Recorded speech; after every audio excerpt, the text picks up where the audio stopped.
물품이 수송되거나 옮겨질 때 꼭 필요한 것이 바로 포장인데요. 이제는 제품의 물리적 성질과 강도를 고려해서 포장 재료를 만들고 첨단 기술을 도입해 물류 정보를 효율적으로 처리할 수 있게 된다고 합니다. 또한 지금 가장 많이 사용하고 있는 골판지 상자를 대신할 새로운 재활용 플라스틱 상자가 등장하고 물류 과정에서 발생할 충격을 방지해주는 포장 기술이 더욱 진보하게 될 것이라고 합니다. 과학, 미래를 열다. 오늘은 물류 포장 속 과학을 알아볼까요?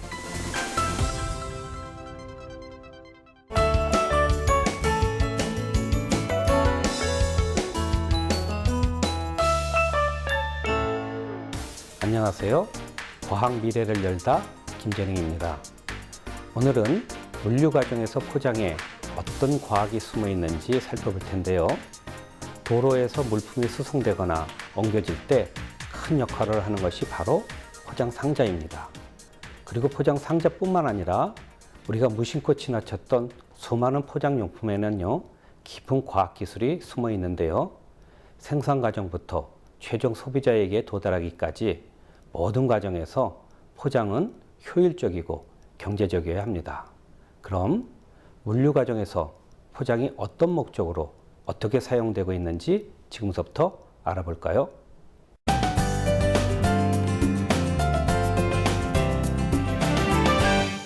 생활 속 여러 물류 과정을 직접 본 적이 많으실 텐데요. 이러한 물류 과정은 단순히 이루어지는 것이 아니라 시간과 경비를 절약하기 위한 시스템으로 운영됩니다.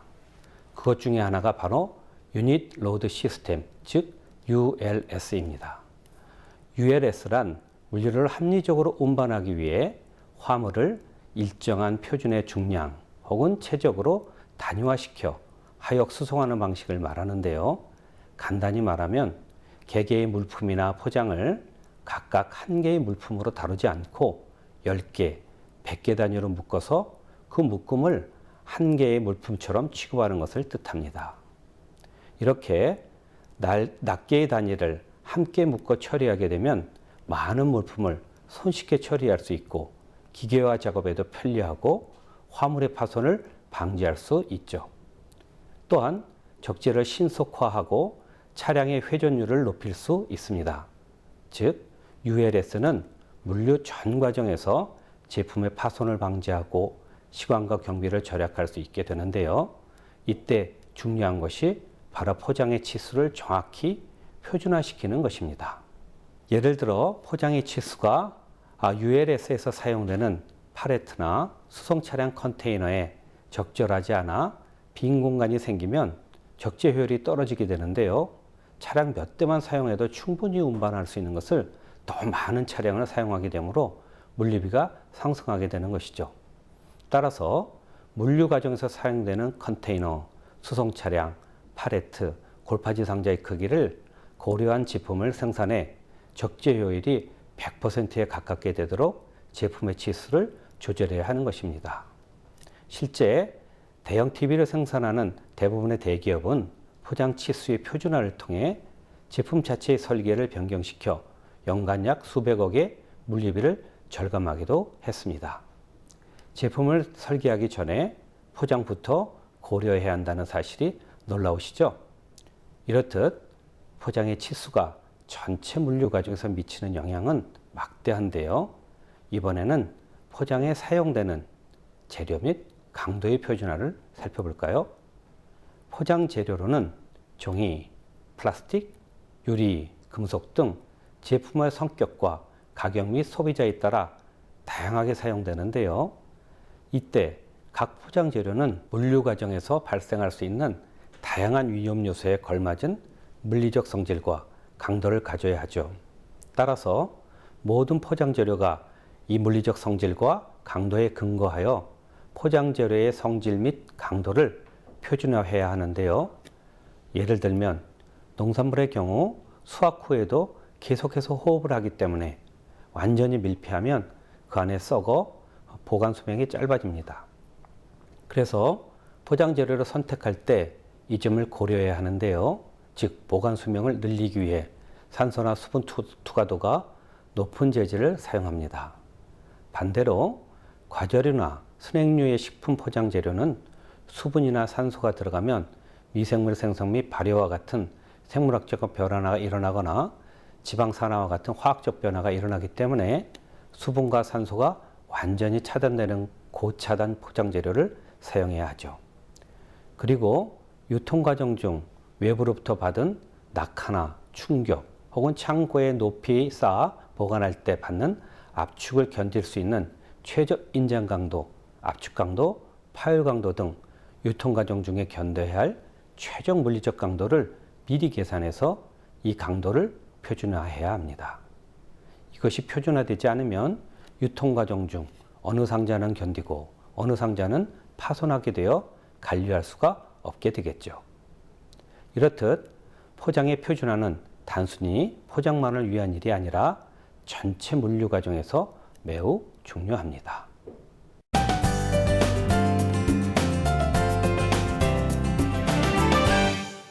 물류가 안전하게 소비자에게 이동하는 것만큼 중요한 것이 바로 물류 정보가 효율적으로 어떻게 처리되느냐 하는 것인데요. 물류 정보 처리의 효율성을 위해서 이전에는 바코드를 사용했지만 이제는 RFID를 사용하게 될 것으로 보입니다. 저번에도 RFID가 포장 기술에 획기적인 역할을 할 것이라는 말씀을 잠깐 드렸었는데요. 앞으로는 이 RFID 태그가 포장에 붙여져 원료 공급자, 1, 2차 가공자, 생산지, 물류 창고, 유통센터에서의 물품 출입고 및 수송 및 재고, 판매 실적 등을 파악할 수 있을 것으로 보입니다. 그리고 소비자가 마치 제품의 광고를 보는 것처럼 제품 정보 전달을 쉽게 할 수 있을 것으로 예상되는데요. RFID 태그 자체가 제품의 정보를 공중으로 발산하면 RFID 리더가 이를 순식간에 인식하고 수십만 개의 정보를 동시다발적으로 접수할 수 있게 되는 것이죠. 바코드를 사용할 경우 제품을 각각 한 개씩 스캔해야 하지만 이 RFID 기술을 이용하면 수초 안에 수십만 개의 제품을 동시에 인식하고 검색할 수 있게 됩니다. 또한 바코드는 전달할 수 있는 정보가 매우 한정적이지만 RFID 기술은 거의 체감권의 정보를 담을 수 있는데요.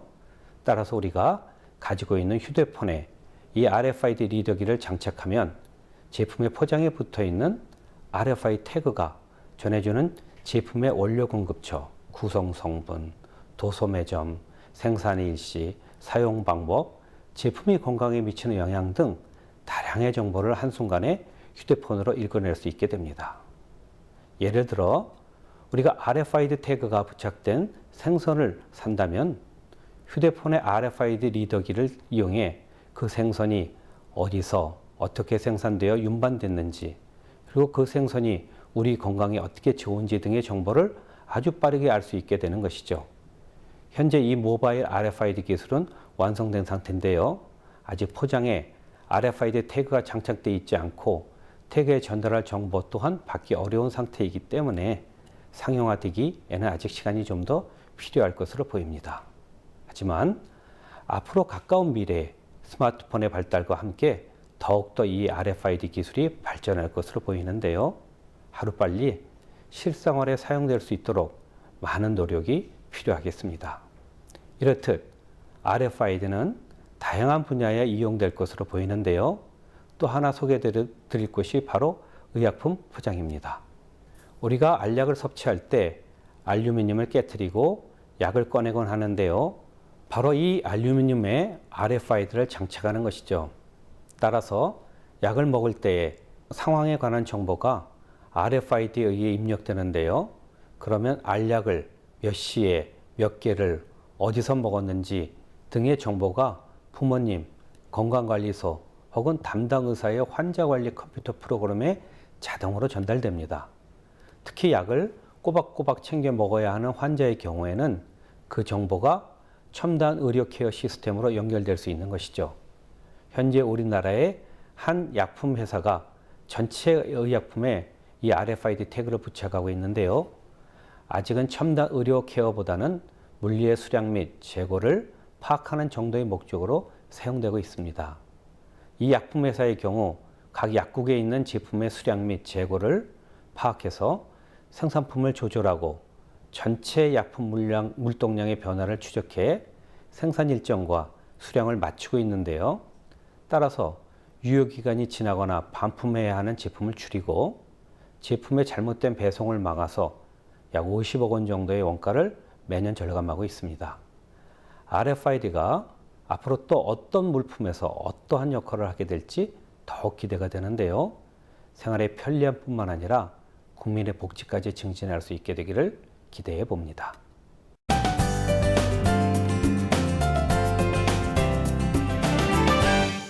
이번에는 물류비를 절감하는 새로운 포장 상자를 알아볼 텐데요. 현재 물류 과정에서 사용하는 거포장 상자는 거의 대부분 골판지 상자입니다. 우리나라는 골판지 상자의 원료인 펄프가 생산되지 않아 전량 수입해야 하는데요. 즉 일회용으로 골판지 상자를 사용하고 있습니다. 따라서 이 골판지 상자는 사용 후 막대한 포장 쓰레기를 발생하고 강도나 물리적 성질이 습기에 현저히 약하기 때문에 처리가 곤란한데요. 다행히도 이것을 보완할 수 있는 새로운 포장 상자가 나왔습니다. 바로 플라스틱 상자입니다. 플라스틱 상자라고 하니 의아해하실 텐데요.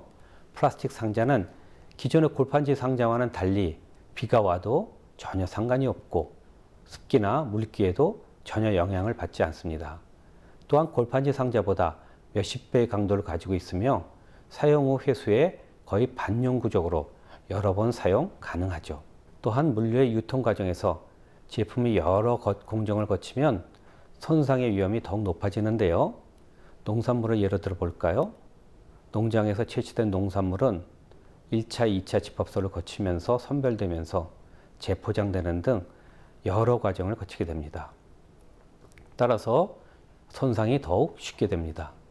하지만 재사용이 가능한 플라스틱 상자는 한번 농가에서 선별 포장되면 재포장되거나 다시 농산물을 꺼낼 필요가 없습니다. 선도를 위한 저장 처리를 마치고 바로 도시의 최종 판매처인 대형마트로 이송되어 판매되죠. 그리고 판매가 끝나면 이 플라스틱 상자는 환수되어 세척되고 다시 농장으로 보내지게 되는데요. 이렇게 반복적으로 회수되고 재사용됩니다. 그럼 왜 그동안은 이 플라스틱 상자를 사용하지 않고 골판지를 사용했을까요? 궁금하실 텐데요. 그동안은 플라스틱 상자를 회수할 회사가 없었기 때문에 이 플라스틱 포장 상자를 만드는 것이 불필요했습니다. 회수에 재활용할 수 없다면 플라스틱 포장 상자는 골판지보다 비용이 훨씬 많이 들고 폐기 처리도 어렵기 때문에 굳이 만들 필요가 없었던 것이죠. 하지만 최근 이 플라스틱 상자를 회수하는 회사가 생겨나고 재활용에 대한 필요성이 늘어나면서 대형마트에서 이 플라스틱 포장 상자를 재활용하여 사용하고 있습니다. 이와 같이 포장 용기가 재사용 가능하면 제품의 생산될 기회를 줄이고 공정과 인력이 현격히 줄어 물류비를 크게 절감할 수 있게 되는데요. 여기에 아까 말씀드렸던 RFID 태그까지 붙인다면 다양한 유통 정보와 제품 정보를 신속하게 처리할 수 있을 것으로 보입니다.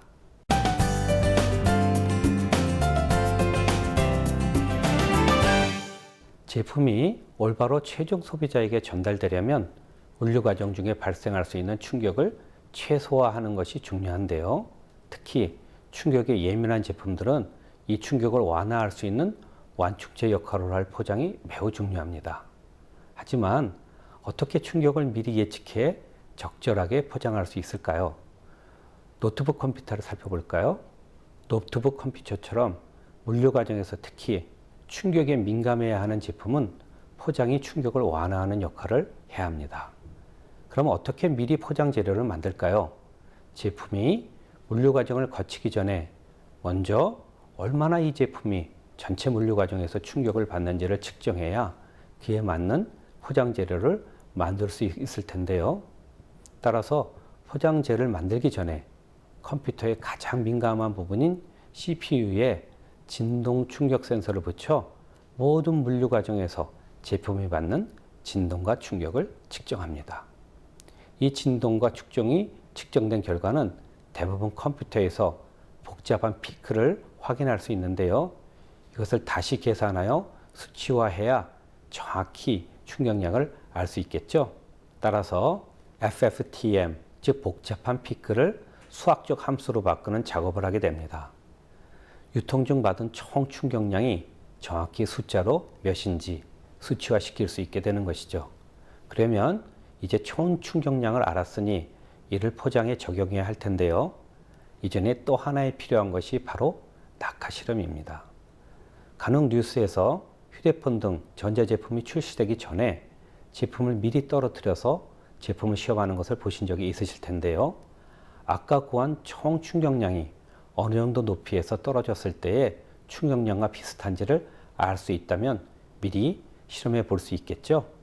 그래서 총 충격량을 낙하 높이로 환산하는 또 하나의 수학적 작업을 하게 됩니다.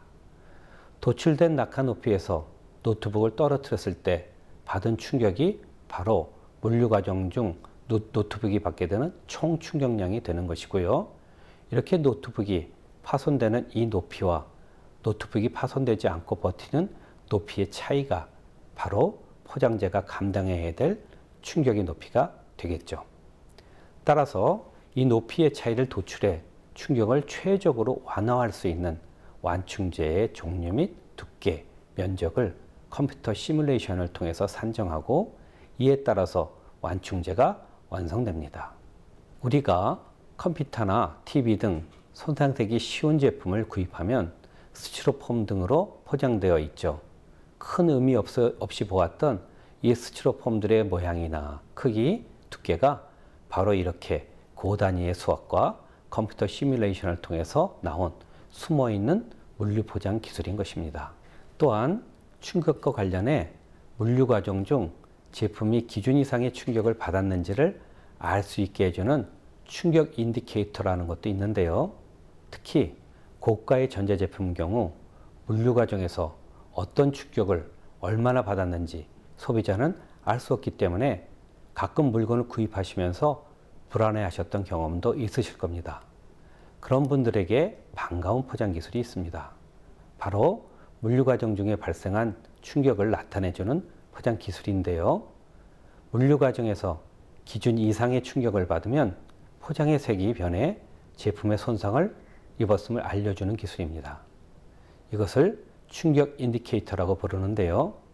현재 반도체를 만드는 장비와 고가의 의료 장비에 사용되고 있습니다. 이 충격 인디케이터는 라벨 형태로 되어 있는데요. 이 라벨 위에 작은 캡슐이 붙어 있습니다. 이 캡슐 아래는 두 개의 화학 물질이 분리되어 있죠. 이 상태에서 어느 정도의 충격이 가해지면 이 두 개의 화학 물질을 구분해 놓은 막이 깨지게 되는데요. 이 막이 깨지면서 캡슐의 색이 빨갛게 변하게 됩니다. 그리고 우리는 이를 통해 제품이 기준 이상의 충격을 받은 것을 알 수 있게 되는 것이죠. 이렇게 이번에는 충격에 대한 포장 기술을 알아봤는데요. 제품 자체의 질도 중요하지만 그것이 올바르게 운송되는 것 또한 매우 중요하죠. 물류 과정에서의 충격을 막아줄 수 있는 이러한 기술들이 이 제품을 전해주고 전달받는 모든 사람에게 신뢰를 심어주었으면 좋겠습니다.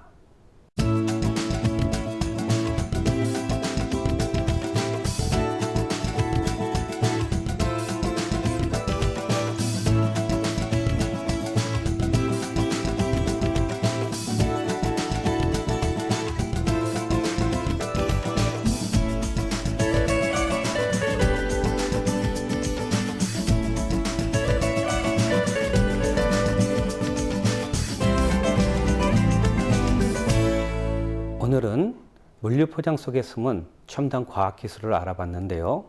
물류의 시작점이 바로 포장이라 해도 과언이 아니겠죠. 포장 기술이 어떻게 발전하느냐에 따라서 물류 기술 또한 이와 같이 발전하게 될 것이라 생각하는데요. 따라서 관련 산업들이 융합해 새로운 포장 기술을 개발하고 사용해야 하겠습니다. 앞으로도 포장 기술에 대한 많은 관심 부탁드립니다. 시청해 주신 여러분 고맙습니다.